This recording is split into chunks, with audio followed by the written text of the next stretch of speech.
ভালো মন্দ যোনিতে জন্মগ্রহণ করে। ত্রয়োদশ অধ্যায়ের ২১ নম্বর শ্লোকটি মানুষের জন্ম জন্মান্তরের রহস্য এবং কেন আমরা এই সংসারে বারবার ফিরে আসি তার মূল কারণটি উন্মোচিত করে। এটি আধ্যাত্মিক বিবর্তনের এক গভীর মনস্তাত্ত্বিক বিশ্লেষণ। শ্লোক ২১। পুরুষঃ প্রকৃতিস্থ হি ভুঙ্ক্তে প্রকৃতি জাঙ্গুনান কারণাঙ্গুনা সাঙ্গাস্য সৎ অসৎ যোনি জন্মসু।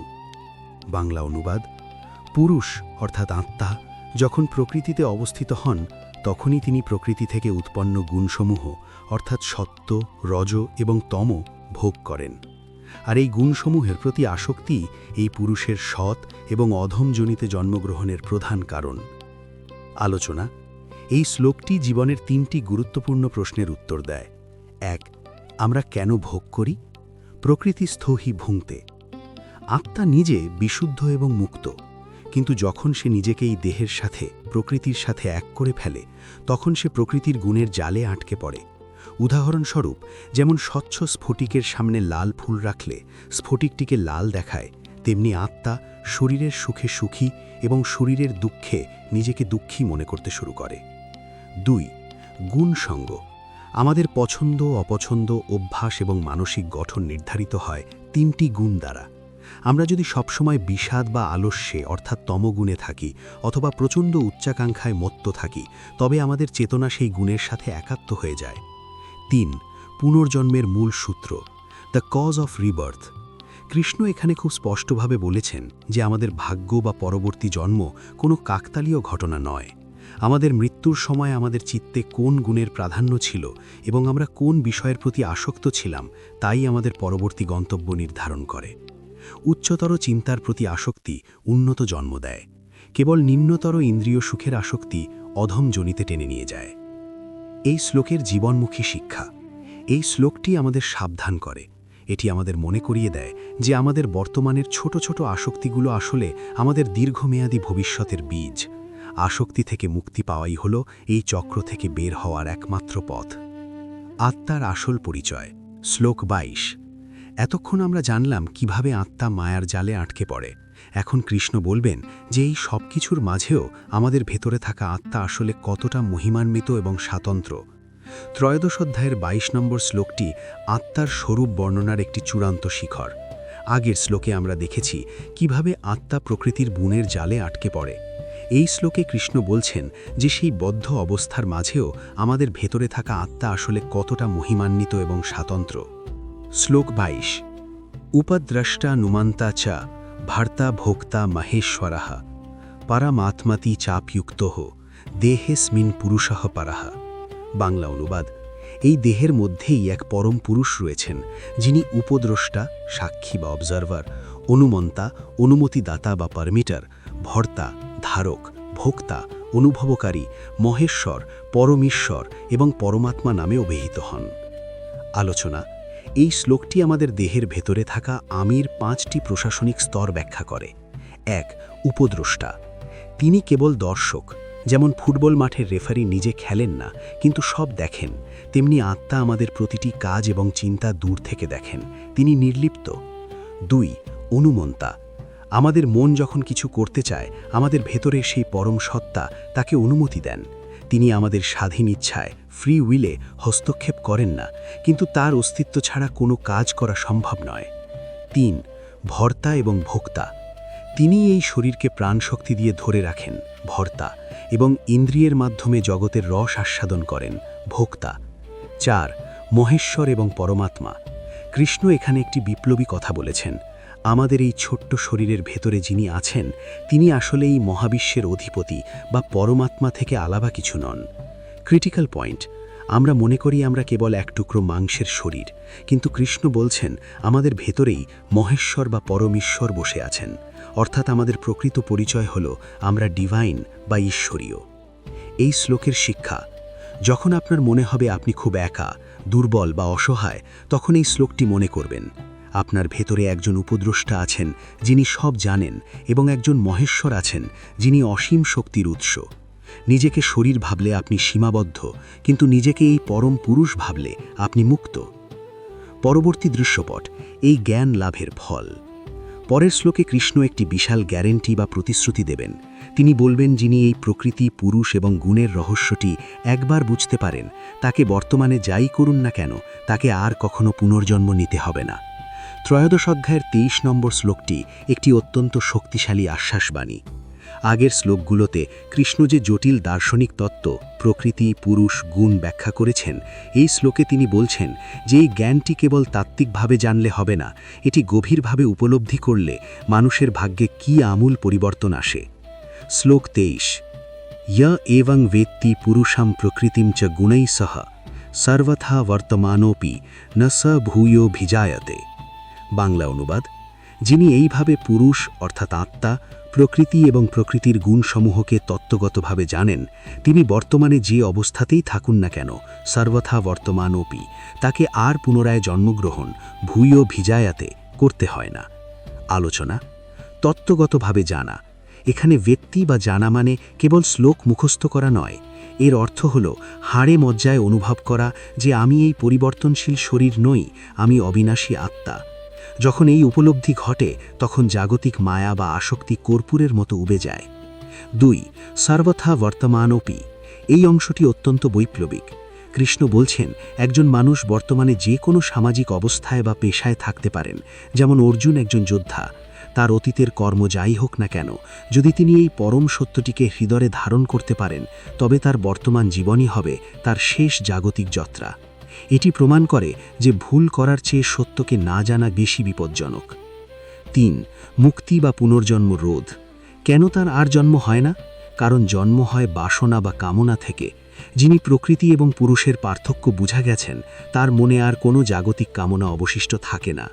বীজের ভেতরের অঙ্কুরোদ্গম ক্ষমতা নষ্ট হয়ে গেলে যেমন তা থেকে আর গাছ হয় না, তেমনি ব্রহ্মজ্ঞানের অগ্নিতে বাসনা পুড়ে গেলে আর পুনর্জন্ম হয় না। এই শ্লোকের জীবনমুখী শিক্ষা। এই শ্লোকটি আমাদের ভয় থেকে মুক্তি দেয়। আমরা প্রায়ই ভাবি, আমি কি মোক্ষ পাব, আমি কি যথেষ্ট পুণ্য করেছি? কৃষ্ণ বলছেন, পুণ্যের চেয়ে বড় হলো সঠিক জ্ঞান। আপনি যদি জানেন যে আপনি সমুদ্রের জল, তবে ঘোড়া ভেঙে গেলেও আপনার কোনো ক্ষতি নেই, কারণ আপনি তো সমুদ্রেই মিশে আছেন। ঈশ্বর লাভের বিভিন্ন পথ। শ্লোক 24 এবং 25। এখন প্রশ্ন উঠতে পারে, সবাই কি এই গভীর জ্ঞান সহজে বুঝতে পারে? পরের দুটি শ্লোকে কৃষ্ণ ঈশ্বর বা আত্মাকে উপলব্ধি করার 4টি ভিন্ন পথের কথা বলবেন।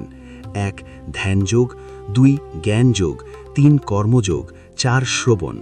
ত্রয়োদশ অধ্যায়ের 24 নম্বর এবং 25 নম্বর শ্লোকে শ্রীকৃষ্ণ অত্যন্ত উদারতা দেখিয়েছেন। তিনি জানেন যে সব মানুষের স্বভাব এবং ক্ষমতা এক নয়, তাই পরমাত্মাকে জানার জন্য তিনি এখানে 4টি ভিন্ন পথের কথা অর্থাৎ মাল্টিপল পাথসের কথা বলেছেন, যাতে যে কেউ নিজের যোগ্যতা অনুযায়ী গন্তব্যে পৌঁছতে পারে। শ্লোক 24, ধ্যানেন আত্মানি পশ্যন্তি কেচিৎ আত্মানাম আত্মানা অন্যে সাংখ্যেন যোগেন কর্মযোগেন চাপরে। বাংলা অনুবাদ, কেউ কেউ ধ্যানের দ্বারা নিজের অন্তরে পরমাত্মাকে দর্শন করেন, অন্যরা সাংখ্যযোগ বা জ্ঞানযোগের দ্বারা, এবং অপর অনেকে কর্মযোগের মাধ্যমে সেই পরম সত্যকে লাভ করেন। শ্লোক 25, অন্যে ত্বেবং মজানন্তঃ শ্রুত্বা ন্যেভ্য উপাসতে তেপি চাতি তরন্ত্যেব মৃত্যুম শ্রুতিপরায়ণাঃ। বাংলা অনুবাদ, আবার অনেকে আছেন যারা এই পথগুলো জানেন না, কিন্তু অন্য মহাপুরুষদের কাছে উপদেশ শুনে শ্রবণ তদানুসারে উপাসনা করেন। এই রকম শ্রবণ পরায়ণ ব্যক্তিরাও মৃত্যু ভয় সম্বলিত এই সংসার সাগর অতিক্রম করে মুক্তি লাভ করেন। আলোচনা: এই দুটি শ্লোক আধ্যাত্মিক সাধনার একটি গাইড ম্যাপ। 1, ধ্যানযোগ। যারা শান্ত স্বভাবের এবং মনকে একাগ্র করতে পারেন, তারা অন্তর্মুখী হয়ে ধ্যানের মাধ্যমে আত্মদর্শন করেন। 2, জ্ঞানযোগ। যারা বুদ্ধিমান এবং বিচার করতে পছন্দ করেন, তারা প্রকৃতি এবং পুরুষের পার্থক্য বিশ্লেষণ করে সত্যে পৌঁছন। 3, কর্মযোগ। যারা কর্মতৎপর, তারা ফলের আশা ত্যাগ করে ঈশ্বরের সেবা হিসেবে কাজ করার মাধ্যমে শুদ্ধ হন। 4, শ্রবণ, দি পাওয়ার অফ লিসেনিং। এটি সবচেয়ে আশাবাদী অংশ।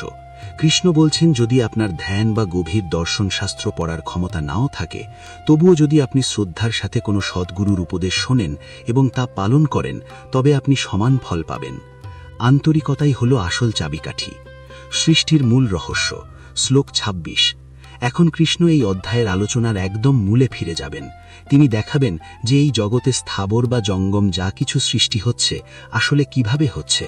তিনি পুনরায় ক্ষেত্র এবং ক্ষেত্রজ্ঞের সংযোগের কথা বলবেন। ত্রয়োদশ অধ্যায়ের ২৬ নম্বর শ্লোকে শ্রীকৃষ্ণ এই মহাবিশ্বের অস্তিত্বের সবচেয়ে মৌলিক সূত্রটি ব্যাখ্যা করেছেন। তিনি বলছেন যে আমরা আমাদের চারপাশে যা কিছু দেখি তা প্রাণহীন পাথর হোক বা বুদ্ধিমান মানুষ, সব কিছুর পেছনে একটি সুনির্দিষ্ট মিলন কাজ করছে। শ্লোক ২৬, यावत् संजायते किंचित सत्वम स्थावरं जंगमम क्षेत्र क्षेत्रज्ञ संयोगात् तद्विद्धि भरतर्षभ। বাংলা অনুবাদ: হে ভরত শ্রেষ্ঠ, এই জগতে স্থাবর অর্থাৎ অচল যেমন গাছপালা বা পাহাড়, এবং জঙ্গম অর্থাৎ চলার যেমন মানুষ বা পশু, যা কিছু উৎপন্ন হয় তা জানবে যে ক্ষেত্র অর্থাৎ দেহ বা জড় এবং ক্ষেত্রজ্ঞ অর্থাৎ আত্মা বা চেতনার সংযোগ থেকেই উৎপন্ন হয়েছে। আলোচনা: এই শ্লোকটি মহাবিশ্বের হার্ডওয়্যার এবং সফটওয়্যারের রসায়ন বোঝায়। ১. ক্ষেত্র ও ক্ষেত্রজ্ঞের সংযোগ, দ্য গ্র্যান্ড ইউনিয়ন। জগতে কেবল জড় কিছু সৃষ্টি করতে পারে না, আবার কেবল চেতনা কোনো মাধ্যম ছাড়া নিজেকে প্রকাশ করতে পারে না। যেমন একটি বাল্ব ক্ষেত্র একা জ্বলতে পারে না, আবার বিদ্যুৎ ক্ষেত্রজ্ঞ কোনো মাধ্যম ছাড়া আলো দিতে পারে না। যখন বাল্ব ও বিদ্যুতের সংযোগ হয় তখনই আলোর জন্ম হয়। ঠিক তেমনি মহাবিশ্বের প্রতিটি কণা এই জড় প্রকৃতি ও চিন্ময় আত্মার এক অপূর্ব সংমিশ্রণ। ২. স্থাবর এবং জঙ্গম, the still and the moving. Krishna বলছেন এই সূত্রটি কেবল মানুষের জন্য নয়, একটি ক্ষুদ্র ঘাস থেকে শুরু করে হিমালয় পর্বত এবং অণু পরমাণু থেকে শুরু করে নক্ষত্র, সব কিছুই এই দ্বৈত সত্তার মিলন। পার্থক্য কেবল চেতনার প্রকাশের মাত্রায়। ৩. বিজ্ঞানের দৃষ্টিতে আধুনিক বিজ্ঞান বলে যে শক্তি অর্থাৎ এনার্জি এবং বস্তু অর্থাৎ ম্যাটার পরস্পর সম্পর্কযুক্ত। কৃষ্ণ হাজার বছর আগে আধ্যাত্মিক পরিভাষায় বলে গেছেন যে ক্ষেত্র অর্থাৎ ম্যাটার এবং ক্ষেত্রজ্ঞ অর্থাৎ কনশাসনেস আলাদা কিছু নয়, বরং একে অপরের পরিপূরক। সংক্ষেপে এই শ্লোকটির শিক্ষা: আমরা যখন কোনো বস্তুর দিকে তাকাই আমরা কেবল তার বাইরের রূপটি দেখি, কিন্তু কৃষ্ণ আমাদের দৃষ্টিকে গভীরে নিয়ে যেতে বলছেন। তিনি বলছেন প্রতিটি বস্তুর ভেতরে সেই পরমাত্মার উপস্থিতি অনুভব করো। এটাই হলো জগৎকে দেখার আধ্যাত্মিক দৃষ্টিভঙ্গি। পরবর্তী দৃশ্যপট: সমদর্শিতা বা সাম্যবাদ। শ্লোক ২৭। পরের শ্লোকে কৃষ্ণ বলবেন যে একজন প্রকৃত জ্ঞানী ব্যক্তি কে। তিনি বলবেন যিনি সমস্ত বিনশ্বর প্রাণীর মধ্যে অবিনাশী ঈশ্বরকে দর্শন করেন, তিনিই আসলে সত্য দর্শন করেন। ত্রয়োদশ অধ্যায়ের ২৭ নম্বর শ্লোকটি শ্রীমদ্ ভগবদ্ গীতার অন্যতম শক্তিশালী এবং বৈপ্লবিক শ্লোক। এখানে শ্রীকৃষ্ণ একজন প্রকৃত দ্রষ্টা বা জ্ঞানী মানুষের সংজ্ঞা দিয়েছেন। জগৎকে দেখার আমাদের যে সাধারণ দৃষ্টিভঙ্গি, কৃষ্ণ তাকে এখানে আমূল বদলে দিয়েছেন। শ্লোক ২৭। সমং সর্বেষু ভূতেষু তিষ্ঠন্তম পরমেশ্বরম বিনশ্যৎসু অবিনশ্যন্তম ইয়ঃ পশ্যতি স পশ্যতি। বাংলা অনুবাদ: হে ভরত শ্রেষ্ঠ, এই জগতে স্থাবর অর্থাৎ অচল যেমন গাছপালা বা পাহাড়, এবং জঙ্গম অর্থাৎ চলার যেমন মানুষ বা পশু, যা কিছু উৎপন্ন হয় তা জানবে যে ক্ষেত্র অর্থাৎ দেহ বা জড় এবং ক্ষেত্রজ্ঞ অর্থাৎ আত্মা বা চেতনার সংযোগ থেকেই উৎপন্ন হয়েছে। আলোচনা: এই শ্লোকটিতে সত্য দেখার একটি ডিভাইন ফিল্টার দেওয়া হয়েছে। ১. সমং সর্বেষু ভূতেষু অর্থাৎ বৈচিত্র্যের মধ্যে সমতা। আমাদের চোখ সাধারণত মানুষের পদমর্যাদা, রূপ, জাতি বা সম্পদ দেখে, কিন্তু কৃষ্ণ বলছেন জ্ঞানী ব্যক্তি দেখেন সেই পরম সত্তাকে, যিনি একজন রাজা এবং একজন ভিখারি উভয়ের মধ্যেই সমানভাবে বিরাজমান। তার কাছে সবাই সেই একই পরমাত্মার মন্দির। ২. বিনশ্যৎসু অবিনশ্যন্তম অর্থাৎ বিনশ্বরের মধ্যে অবিনশ্বী। এই জগৎ এবং আমাদের শরীর হলো বিনাশী, যা সময়ের সাথে শেষ হয়ে যাবে, কিন্তু এর ভেতরে এমন কিছু একটা আছে যা কখনো মরে না। যেমন একটি সোনার গয়না ভেঙে নতুন গয়না গড়া যায়, কিন্তু সোনাটি একই থাকে। দেহ পরিবর্তনশীল গয়নার মতো, আর আত্মা হলো সেই অপরিবর্তনীয় সোনা। ৩. ইয়াহ পশ্যতি স পশ্যতি। কৃষ্ণ খুব চমৎকারভাবে জোর দিয়ে বলেছেন যিনি দেখেন তিনিই দেখেন। এর অর্থ হলো বাকি সবাই যারা কেবল বাইরের শরীরটা দেখছে তারা আসলে অন্ধকারের মধ্যে আছে। প্রকৃত দৃষ্টি হল সেই ভেতরের দিব্যি জ্যোতিকে দেখা। সংক্ষেপে এই শ্লোকটির শিক্ষা: এই শ্লোকটি আমাদের ভয় এবং ঘৃণা থেকে মুক্তি দেয়। যখন আমরা অন্যের মধ্যে ঈশ্বরকে দেখি তখন আমাদের মনে হিংসা বা ঘৃণা থাকে না। আবার যখন নিজের ভেতরের অবিনাশী সত্তাকে চিনি তখন মৃত্যু ভয় বা বার্ধক্যের দুশ্চিন্তা আমাদের কাবু করতে পারে না। এটাই হলো আধ্যাত্মিক সাহসের উৎস। ত্রয়োদশ অধ্যায়ের ২৮ নম্বর শ্লোকটি আগের শ্লোকের সমদর্শিতা বা সাম্যভাবের ধারণাকে আরও এক ধাপ এগিয়ে নিয়ে গেছে। এখানে শ্রীকৃষ্ণ বলছেন কেন এই সমদৃষ্টি কেবল একটি দার্শনিক ধারণা নয়, বরং এটাই মুক্তির সবচেয়ে বড় হাতিয়ার।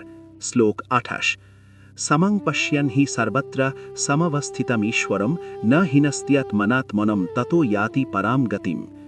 বাংলা অনুবাদ: যেহেতু তিনি সর্বত্র সমানভাবে অবস্থিত পরমেশ্বরকে দর্শন করেন, তাই তিনি নিজের দ্বারা নিজেকে হিংসা করেন না, অর্থাৎ নিজের অধঃপতন ঘটান না, এবং সেই কারণেই তিনি পরম গতি বা মোক্ষ লাভ করেন। আলোচনা: এই শ্লোকটিতে একটি রহস্যময় কথা বলা হয়েছে, নিজের দ্বারা নিজেকে হিংসা না করা। এর অর্থ কি? ১. আত্মানা আত্মানাম না হিনাস্তি, অর্থাৎ নিজের দ্বারা নিজের ক্ষতি না করা। আমরা যখন মনে করি আমরা কেবল এই শরীর, তখন আমরা অজ্ঞানতার বশবর্তী হয়ে আত্মার অমর্যাদা করি। জগতের মোহে পড়ে যখন আমরা ভুল পথে চলি তখন আসলে আমরা নিজের আত্মারই ক্ষতি করি। একে বলা হয় আত্মহত্যা বা আধ্যাত্মিক পতন। কিন্তু যিনি জানেন যে পরমাত্মা সর্বত্র এবং আমার মধ্যেও আছেন, তিনি কখনো নিচু চিন্তা বা মন্দ কাজ করে নিজের সেই দিব্যি সত্তাকে কলঙ্কিত করতে পারেন না। ২. সর্বত্র সমবস্থিতম, অর্থাৎ সর্বত্রে উপস্থিতি। যখন আমি দেখি যে আমার শত্রুর ভেতরেও সেই একই ঈশ্বর আছেন যিনি আমার মধ্যে আছেন, তখন আমি আর কাউকে ঘৃণা করতে পারি না। অন্যকে আঘাত করা মানেই তখন নিজেকে আঘাত করা। এই বোধটি এলে মানুষের হিংসা চিরতরে নির্মূল হয়ে যায়। ৩. পরাম গতিম, এই সাম্যভাবই মানুষকে পরম গতির দিকে নিয়ে যায়। কেন? কারণ মোক্ষ মানেই হলো একত্ব অনুভব করা। যেখানে দুই নেই, সেখানে ভয় নেই, লড়াই নেই, কেবল অনন্ত শান্তি। সংক্ষেপে এই শ্লোকটির শিক্ষা: এই শ্লোকটি আমাদের নিজেকে ভালোবাসা মানে আসলে নিজের ভেতরের ঈশ্বরকে সম্মান করা। আপনি যখন বুঝতে পারেন আপনি ঈশ্বরেরই অংশ, তখন আপনি নিজের ক্ষমতার অপব্যবহার করা বন্ধ করেন এবং সবার প্রতি দয়ালু হয়ে পড়েন। পরবর্তী দৃশ্যপট: প্রকৃতির কর্ম আর আত্মার অকর্তৃত্ব। শ্লোক ৩০। পরের শ্লোকে কৃষ্ণ একটি দারুণ বৈজ্ঞানিক সত্য বলবেন। তিনি ব্যাখ্যা করবেন যে জগতের সব কাজ আসলে প্রকৃতি বা শরীরই করছে, আত্মা শান্তভাবে কেবল তার সাক্ষী হয়ে আছে। ত্রয়োদশ অধ্যায়ের ২৯ নম্বর শ্লোকটি আমাদের জীবনের একটি বড় ভুল ধারণা ভেঙে দেয়। আমরা প্রায়ই ভাবি আমি করছি, আমার দ্বারা সব হচ্ছে। কৃষ্ণ এখানে খুব স্পষ্টভাবে বুঝিয়ে দিচ্ছেন যে কাজ আসলে কে করছে আর কে স্থির হয়ে আছে। শ্লোক ২৯। প্রকৃত্যৈব চ কর্মাণি ক্রিয়মাণানি সর্বশঃ ইয়ঃ পশ্যতি তথাত্মনম অকর্তারম স পশ্যতি। বাংলা অনুবাদ: যিনি দেখেন যে সমস্ত কর্ম সর্বতোভাবে প্রকৃতির দ্বারাই সম্পন্ন হচ্ছে এবং আত্মা আসলে অকর্তা বা নিষ্ক্রিয়, তিনিই প্রকৃতভাবে সত্য দর্শন করেন। আলোচনা: এই শ্লোকটি বোঝার জন্য একটি বাস্তব উদাহরণ নেওয়া যাক। ১. প্রকৃতিই কাজ করে, অর্থাৎ নেচার ইজ দ্য ডুয়ার। আমাদের শ্বাস নেওয়া, রক্ত সঞ্চালন, এমনকি আমাদের মাথায় যে চিন্তাগুলো আসে, এগুলো সব আমাদের শরীরের জৈবিক ও মানসিক মেকানিজমের বা প্রকৃতির অংশ। এই শরীর এবং মন প্রকৃতির ৩টি গুণ, অর্থাৎ সত্ত্ব, রজ এবং তম দ্বারা চালিত হয়। যেমন একটি কম্পিউটার যখন প্রসেসিং করে তখন সব কাজ করে তার হার্ডওয়্যার ও সফটওয়্যার, অর্থাৎ প্রকৃতি। এর পেছনে থাকা বিদ্যুৎ বা ইউজার নিজে ক্যালকুলেশন করে না। ২. আত্মা অকর্তা, অর্থাৎ দ্য নন ডুয়ার সোল। আত্মা হলো সেই চেতনার আলো যা শরীরকে জীবিত রাখে, কিন্তু সে নিজে হাত পা নাড়ায় না বা চিন্তা করে না। আত্মা কেবল সাক্ষী। কেন এটি জানা জরুরি? যখন আমরা ভাবি আমি কর্তা, তখন কাজের সাফল্য বা ব্যর্থতা আমাদের অহংকারে আঘাত করে বা আমাদের হতাশ করে। কিন্তু যখন জানি কাজটা প্রকৃতির গুণে হচ্ছে, তখন আমরা মানসিক চাপ থেকে মুক্তি পাই এবং শান্ত থাকতে পারি। ৩. সা পশ্যতি। কৃষ্ণ আবার সেই কথাটি বললেন। সত্য দেখা মানে কেবল চোখ দিয়ে দেখা নয়, বরং বুদ্ধি দিয়ে এই সূক্ষ্ম পার্থক্যটি বোঝা যে শরীর কাজ করছে কিন্তু আমি, অর্থাৎ আত্মা, স্থির। সংক্ষেপে এই শ্লোকটির শিক্ষা: এই শ্লোকটি আমাদের অহংকার থেকে মুক্তি দেয়। যখন আপনি কোনো ভালো কাজ করবেন তখন ভাববেন প্রকৃতির ভালো গুণগুলো আমার মাধ্যমে এই কাজটা করিয়ে নিল।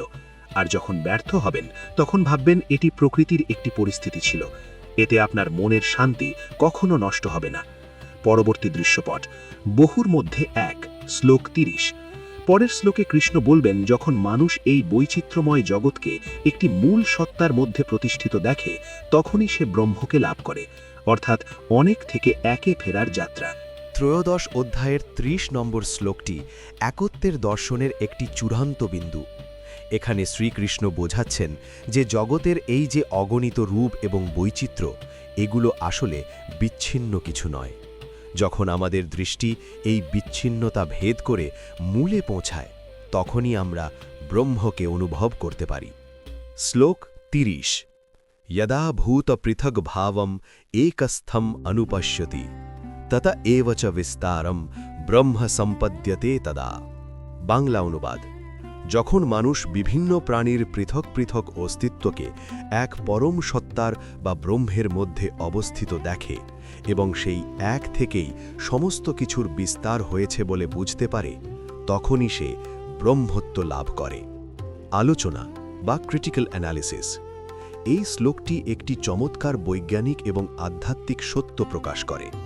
1. ভূত পৃথক ভাব। বাইরে থেকে দেখলে আমরা সবাই আলাদা, কেউ মানুষ, কেউ পশু, কেউ গাছ। আমাদের স্বভাব, রূপ এবং নাম ভিন্ন। একেই বলা হয় পৃথক ভাব। কিন্তু জ্ঞানী ব্যক্তি এই পার্থক্যের গভীরে থাকা সাধারণ যোগসূত্রটি খুঁজে পান। 2. একস্থম।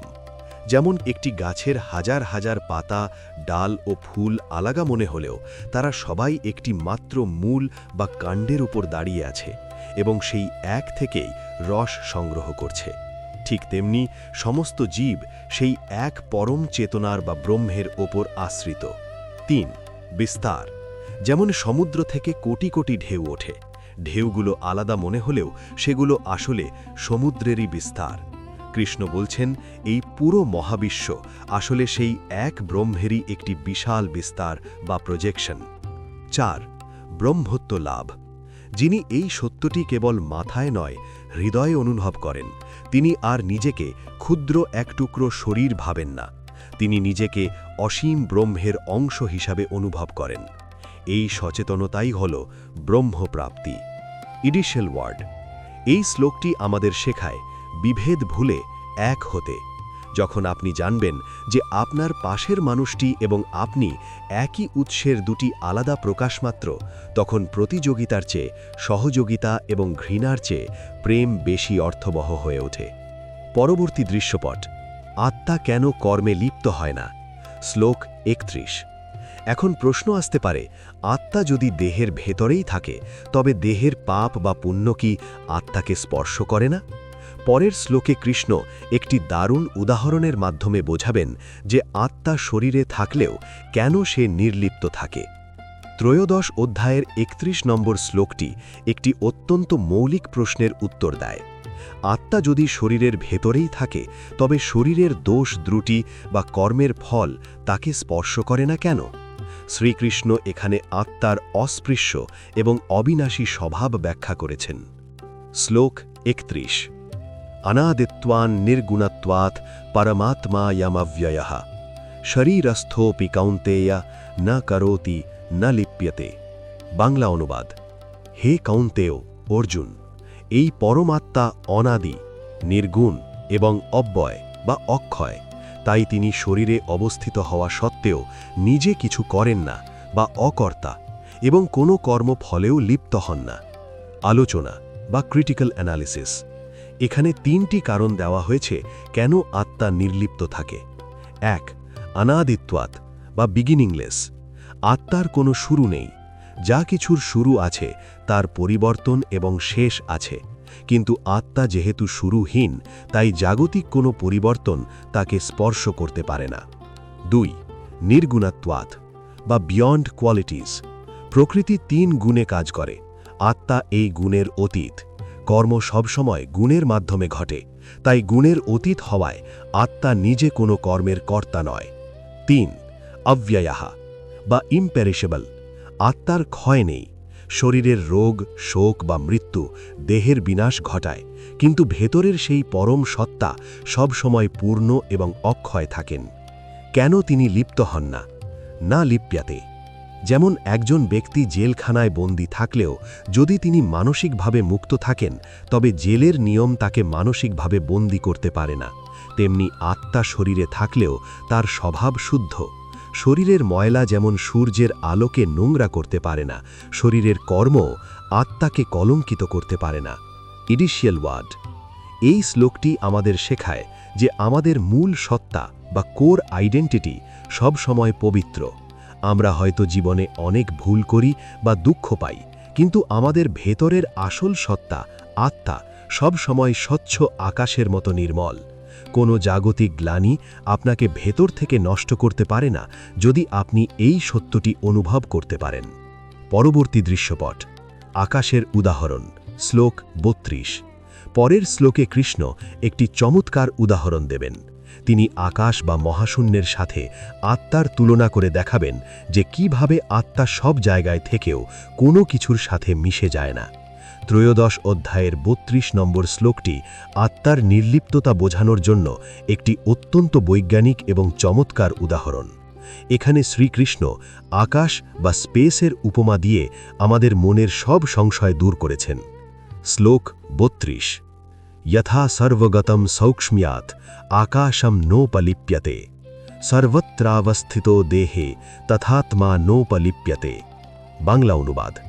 যেমন আকাশ সর্বব্যাপী হওয়া সত্ত্বেও অত্যন্ত সূক্ষ্ম হওয়ার কারণে কোনো কিছুর দ্বারাই লিপ্ত বা কলঙ্কিত হয় না, ঠিক তেমনি আত্মা সমস্ত শরীরে অবস্থিত হওয়া সত্ত্বেও কোনো দেহের গুণ বা দোষের দ্বারা লিপ্ত হন না। আলোচনা বা ক্রিটিক্যাল অ্যানালিসিস। এই উদাহরণটি আত্মার স্বরূপ বোঝার জন্য শ্রেষ্ঠ। 1. আকাশের বৈশিষ্ট্য। আকাশ বা মহাশূন্য সব জায়গায় আছে। সেটি একটি ফুলের বাগানেও আছে, আবার একটি নোংরা ড্রেনের ভেতরেও আছে। কিন্তু ড্রেনের দুর্গন্ধ কি আকাশকে নোংরা করতে পারে? না। আকাশ বা স্পেস এতটাই সূক্ষ্ম যে সে সব কিছুর আধার হয়েও কোনো কিছুর সাথে মিশে যায় না। 2. আত্মার সূক্ষ্মতা। কৃষ্ণ বলছেন আত্মা আকাশের চেয়েও সূক্ষ্ম। আত্মা আপনার শরীরে আছে, চোখের সামনে আসা দৃশ্যে আছে, সুখ দুঃখের অনুভূতির ভেতরেও আছে। কিন্তু শরীর বৃদ্ধ হলে বা অসুস্থ হলে আত্মা অসুস্থ হয় না। মনের মধ্যে কোনো মন্দ চিন্তা এলে আত্মা কলঙ্কিত হয় না, সে কেবল প্রকাশ করে। ইডিশিয়াল ওয়ার্ড। এই শ্লোকটি আমাদের আত্মসম্মান এবং মানসিক শান্তি শেখায়। আমাদের অতীত যাই হোক না কেন বা আমাদের বর্তমান পরিস্থিতি যত কঠিনই হোক না কেন, আমাদের ভেতরের আসল সত্তা, আত্মা, সব সময় স্বচ্ছ আকাশের মতো নির্মল। কোনো জাগতিক গ্লানি আপনাকে ভেতর থেকে নষ্ট করতে পারে না যদি আপনি এই সত্যটি অনুভব করতে পারেন। পরবর্তী দৃশ্যপট। সূর্যের উদাহরণ এবং উপসংহার, শ্লোক 33 এবং 34। আমরা এই অধ্যায়ের একদম শেষ শ্লোকে পৌঁছে গেছি। 33 নম্বর শ্লোকে কৃষ্ণ আরেকটি শক্তিশালী উদাহরণ দেবেন। সূর্য কিভাবে পুরো জগৎকে আলোকিত করে অথচ নিজে নির্লিপ্ত থাকে। আর 34 নম্বর শ্লোকে তিনি পুরো অধ্যায়টির সারসংক্ষেপ করবেন এবং বলবেন যে যারা এই পার্থক্যটি বুঝতে পারে তাদের পরিণতি কি হয়। ত্রয়োদশ অধ্যায়ের 33 নম্বর শ্লোকটি আত্মার প্রকাশ বা ঔজ্জ্বল্য বোঝানোর জন্য শ্রেষ্ঠ উপমা।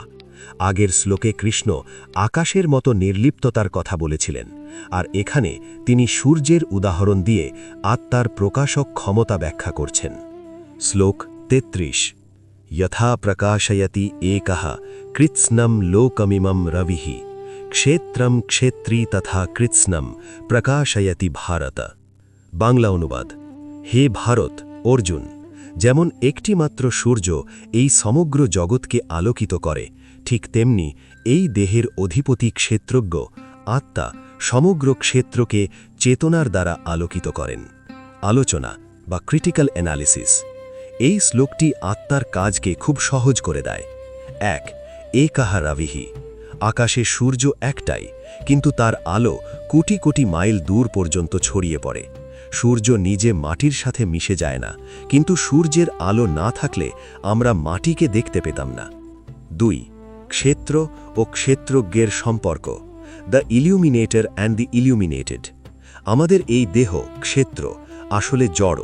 হৃৎপিণ্ড চলা, মস্তিষ্কের চিন্তা বা ইন্দ্রিয়ের অনুভূতি এগুলো কোনোটিই কাজ করত না যদি না পেছনের সেই চেতনা বা আত্মা থাকত। উদাহরণ, একটি স্মার্টফোন চার্জ ছাড়া কেবল প্লাস্টিক আর কাঁচের টুকরো, কিন্তু বিদ্যুৎ যখন তাতে প্রবেশ করে তখন সেটি সচল হয়। তেমনি আত্মা হল সেই বিদ্যুৎ যা পুরো শরীর যন্ত্রকে আলোকিত ও সচল রাখে। ৩. নির্লিপ্ততা। সূর্য যখন কোনো আবর্জনার উপর আলো দেয় তখন সূর্য নিজে নোংরা হয় না। তেমনি আত্মা যখন শরীরের রোগ বা মনের শোককে আলোকিত করে, অর্থাৎ আমরা তা অনুভব করি, তখন আত্মা নিজে রোগগ্রস্ত বা শোকাতুর হয় না, সে কেবল প্রকাশ করে। ইডিশিয়াল word.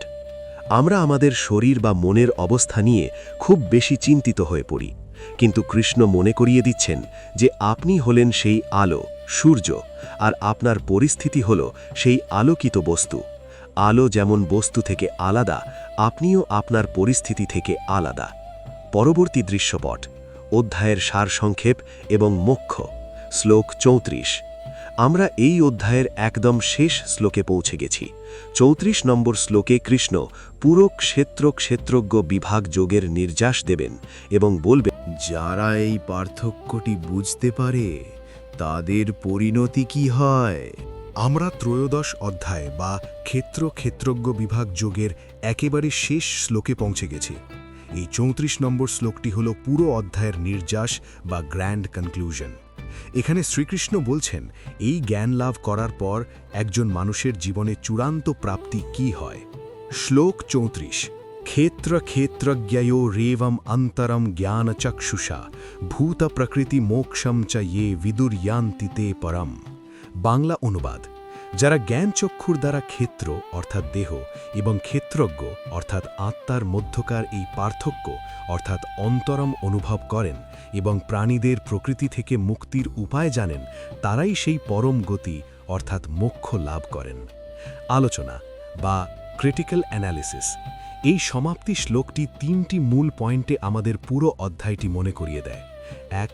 জ্ঞানচক্ষু, the I of wisdom. সাধারণ চোখ দিয়ে আমরা কেবল ক্ষেত্র বা শরীরকে দেখি, কিন্তু জ্ঞানচক্ষু হল সেই অন্তর্দৃষ্টি যা দিয়ে আমরা শরীরের ভেতরের অদৃশ্য চালিকা শক্তি বা আত্মাকে অনুভব করতে পারি। কৃষ্ণ বলছেন এই চশমাটি পরাই হল সাধনার মূল লক্ষ্য। ২. ক্ষেত্র ও ক্ষেত্রজ্ঞের পার্থক্য, the difference between the field and the knower of the field. পুরো অধ্যায়ের শিক্ষা হল শরীর পরিবর্তনশীল, আত্মা অপরিবর্তনীয়। শরীর নশ্বর, আত্মা অবিনাশী। এই দুটির মধ্যে যে অন্তর বা গ্যাপ আছে সেটি জানলে মানুষ আর শরীরকে আমি বলে ভুল করে না। ৩. প্রকৃতি থেকে মুক্তি, লিবারেশন ফ্রম নেচার। আমরা প্রকৃতির ৩ গুণের সত্ত্ব, রজ, তম এর হাতের পুতুল হয়ে আছি। কৃষ্ণ বলছেন যিনি জানেন যে তিনি এই গুণের অতীত একজন পুরুষ অর্থাৎ সাক্ষী, তিনিই প্রকৃতির এই মায়ার বাঁধন থেকে মুক্ত হতে পারেন। ৪. ইয়ান্তি তে পরম, অ্যাটেনিং দ্য সুপ্রিম। এর ফল হল পরম গতি অর্থাৎ দুঃখের চিরস্থায়ী নিবৃত্তি এবং অনন্ত আনন্দের সাথে একাত্ম হওয়া। অভিনন্দন, আপনি শ্রীমদ্ ভগবদ্গীতার অন্যতম গভীর একটি অধ্যায় সফলভাবে সম্পন্ন করেছেন। এই জ্ঞান আপনাকে নিজের শরীর ও মনের ঊর্ধ্বে উঠে শান্তিতে থাকতে সাহায্য করবে। পরবর্তী অধ্যায়টি হল চতুর্দশ অধ্যায় অর্থাৎ গুণত্রয় বিভাগ যোগ। সেখানে কৃষ্ণ আরও বিস্তারিত বলবেন যে প্রকৃতির সেই ৩টি গুণ সত্ত্ব, রজ, তম ঠিক কিভাবে আমাদের নিয়ন্ত্রণ করে এবং আমরা সেগুলোর ঊর্ধ্বে উঠতে পারি। কেন কিছু সংস্করণে ৩৫টি শ্লোক দেখা যায়। ১. অর্জুনের প্রশ্ন, শ্লোক ১। অনেক সংস্করণে যেমন গীতা প্রেস বা আদি শঙ্করাচার্যের হাস্যে ত্রয়োদশ অধ্যায় শুরু হয় সরাসরি শ্রীকৃষ্ণের কথা দিয়ে। সেখানে অর্জুনের প্রশ্নটিকে শ্লোক নম্বর দেওয়া হয় না বা সেটি মূল পাণ্ডুলিপির অংশ ধরা হয় না। সেক্ষেত্রে মোট শ্লোক সংখ্যা দাঁড়ায় ৩৪টি। অর্জুনের প্রশ্নকে শ্লোক ধরলে কিছু সংস্করণে যেমন ইসকন বা আধুনিক কিছু অনুবাদে অধ্যায়ের একদম শুরুতে অর্জুনের একটি প্রশ্ন যোগ করা হয়। অর্জুন উবাচা প্রকৃতিম পুরুষাম চাইবা ক্ষেত্রম ক্ষেত্রজ্ঞমেবচা। এই প্রশ্নটিকে যদি ১ নম্বর শ্লোক হিসেবে গণনা করা হয় তাহলে পুরো অধ্যায়ের শ্লোক সংখ্যা দাঁড়ায় ৩৫টি। ৩৫ নম্বর শ্লোকটি আসলে কি? যদি আপনার সংস্করণে ৩৫টি শ্লোক থাকে তাহলে আপনি যেটিকে ৩৫ বলছেন সেটি আসলে আমি আগে ব্যাখ্যা করা ৩৪ নম্বর শ্লোক, অর্থাৎ ক্ষেত্র ক্ষেত্রজ্ঞায় রেবম অন্তরম জ্ঞান চক্ষুষা ভূত প্রকৃতি মুক্ষাম চ ইয়ে বিদুর ইয়ান্তি তে পারম। এটি সেই চূড়ান্ত শ্লোক যেখানে কৃষ্ণ জ্ঞানচক্ষুর মাধ্যমে মোক্ষ লাভের কথা বলেছেন। গণনার পার্থক্যের কারণে এটি কারো কাছে ৩৪ আবার কারো কাছে ৩৫। সারসংক্ষেপ: সহজ কথায় বিষয়বস্তু বা বাণীতে কোনো পার্থক্য নেই, কেবল নাম্বারিংয়ে পার্থক্য। আপনি ৩৫টি শ্লোক সম্বলিত সংস্করণ পড়লে এই অধ্যায় এখানেই শেষ। শ্রীমদ্ ভগবদ্গীতার ত্রয়োদশ অধ্যায় বা ক্ষেত্র ক্ষেত্রজ্ঞ বিভাগ যোগ কেবল একটি ধর্মীয় পাঠ নয়, বরং এটি মানুষের অস্তিত্বের এক গভীর মনস্তাত্ত্বিক এবং দার্শনিক বিশ্লেষণ, সাইকোলজিক্যাল অ্যান্ড ফিলসফিক্যাল অ্যানালিসিস। নিচে এই অধ্যায়টির একটি সমালোচনামূলক বিশ্লেষণ তুলে ধরা হল। ১. দ্বৈতবাদের মূল ভিত্তি, দ্য কোর ডুয়ালিজম। এই অধ্যায়ের প্রধান ভিত্তি হল ক্ষেত্র অর্থাৎ দ্য ফিল্ড এবং ক্ষেত্রজ্ঞ অর্থাৎ দ্য নোয়ার অফ দ্য ফিল্ডের পার্থক্য। ক্ষেত্র এটি কেবল আমাদের দৃশ্যমান শরীর নয়, বরং এতে মন, বুদ্ধি, অহংকার এবং আমাদের চারপাশের জড় জগতও অন্তর্ভুক্ত। এটি পরিবর্তনশীল এবং বিনাশী। ক্ষেত্রজ্ঞ এটি হল সচেতনতা বা আত্মা। এটি অপরিবর্তনীয় এবং অবিনাশী। ক্রিটিক্যাল পয়েন্ট: আধুনিক বিজ্ঞানের মাইন্ড বডি ডুয়ালিজম বা হার্ডওয়্যার সফটওয়্যার তত্ত্বের সাথে এর মিল পাওয়া যায়। কৃষ্ণ বোঝাচ্ছেন যে আমরা যা দেখি বা অনুভব করি ফিল্ড, আমরা আসলে তা নই। আমরা হলাম সেই সত্তা যা এগুলোকে অনুভব করছে, দ্য নোয়ার। ২. জ্ঞানের নতুন সংজ্ঞা, রিডিফাইনিং নলেজ। এই অধ্যায়ে কৃষ্ণ জ্ঞানের যে ২০টি লক্ষণের কথা বলেছেন শ্লোক ৭ থেকে ১১, তা তথাকথিত পাণ্ডিত্য বা তথ্যের সমাহার নয়। বিশ্লেষণ: কৃষ্ণ জ্ঞানকে চরিত্র বা ক্যারেক্টার এবং আচরণ বা বিহেভিয়ার হিসেবে সংজ্ঞায়িত করেছেন। বিনয়, অহিংসা, ধৈর্য এবং ইন্দ্রিয় সংযমই হল আসল জ্ঞান। তাৎপর্য: এর মাধ্যমে কৃষ্ণ বোঝাতে চেয়েছেন যে প্রকৃত শিক্ষিত সেই ব্যক্তি নয় যার মাথায় অনেক তথ্য আছে, বরং সেই ব্যক্তি যার চরিত্রে এই গুণগুলো প্রতিফলিত হয়। ৩. পরমাত্মার বৈপরীত্য, the paradox of the divine. শ্লোক ১২ থেকে ১৭ পর্যন্ত কৃষ্ণ পরমাত্মার বর্ণনা দিয়েছেন একগুচ্ছ বৈপরীত্যের মাধ্যমে, যেমন তিনি দূরে অথচ কাছে, তিনি স্থির অথচ গতিশীল। বিশ্লেষণ: এটি বোঝায় যে আমাদের সাধারণ যুক্তি বা লজিকের ঊর্ধ্বে পরম সত্য। আমাদের মস্তিষ্ক কেবল দ্বৈততায় বা ভালো মন্দ, আলো অন্ধকারে অভ্যস্ত, কিন্তু ঈশ্বর বা ব্রহ্ম এমন এক অখণ্ড সত্তা যেখানে সমস্ত বৈপরীত্য এসে মিলে যায়। ৪. প্রকৃতি ও পুরুষ, মহাজাগতিক রসায়ন। এই অধ্যায়ে কৃষ্ণ প্রকৃতি অর্থাৎ নেচার এবং পুরুষ অর্থাৎ স্পিরিটের সম্পর্ক ব্যাখ্যা করেছেন। ক্রিটিক্যাল পয়েন্ট: সমস্ত কাজ প্রকৃতি করছে, অথচ ভোগ করছে পুরুষ। আমাদের সব দুঃখের মূলে আছে মিথ্যা একাত্মিকতা বা ফলস আইডেন্টিফিকেশন। যখন আত্মা নিজেকে শরীরের সাথে এক করে ফেলে, তখনই সে প্রকৃতির গুণের সত্য, রজ, তম এর জালে আটকা পড়ে। মুক্তি মানে শরীর ছেড়ে পালানো নয়, বরং এই সত্যটি উপলব্ধি করা যে আমি এই প্রকৃতির গুণের ঊর্ধ্বে একজন সাক্ষী মাত্র। ৫. সমদর্শিতা অর্থাৎ আধ্যাত্মিক সাম্যবাদ। ২৭ ও ২৮ নম্বর শ্লোকে কৃষ্ণের দৃষ্টিভঙ্গি অত্যন্ত বৈপ্লবিক। তিনি বলছেন, যিনি চণ্ডাল, কুকুর, পণ্ডিত বা নিজের শত্রুর মধ্যে একই ঈশ্বরকে দেখেন, তিনিই প্রকৃত জ্ঞানী। বিশ্লেষণ: এটি সামাজিক বিভেদের মূলে কুঠারাঘাত করে। এটি কেবল একটি আধ্যাত্মিক তত্ত্ব নয়, বরং একটি পরম সামাজিক সমাধান। যদি আমি অন্যের মধ্যে নিজেকেই দেখি, তাহলে হিংসা বা শোষণের কোনো স্থান থাকে না। উপসংহার: ত্রয়োদশ অধ্যায়ের মূল বার্তা হল বিযুক্ত হওয়া। এটি আমাদের শেখায় কিভাবে পৃথিবীর ভিড়ে থেকেও নির্লিপ্ত থাকা যায়। যেমন পদ্মপাতা জলে থেকেও ভেজে না, তেমনি এই ক্ষেত্রজ্ঞ জ্ঞান মানুষকে কর্মব্যস্ত জীবনের মাঝেও একটি আধ্যাত্মিক দূরত্ব বা অবজেক্টিভিটি বজায় রাখতে সাহায্য করে। এটি আমাদের শেখায় যে জীবন একটি নাটকের মতো, যেখানে আমাদের শরীর একটি চরিত্র অর্থাৎ রোল, কিন্তু আমরা হলাম সেই অভিনেতা অর্থাৎ সোল, যে পর্দার আড়ালে সবসময় শান্ত ও শুদ্ধ।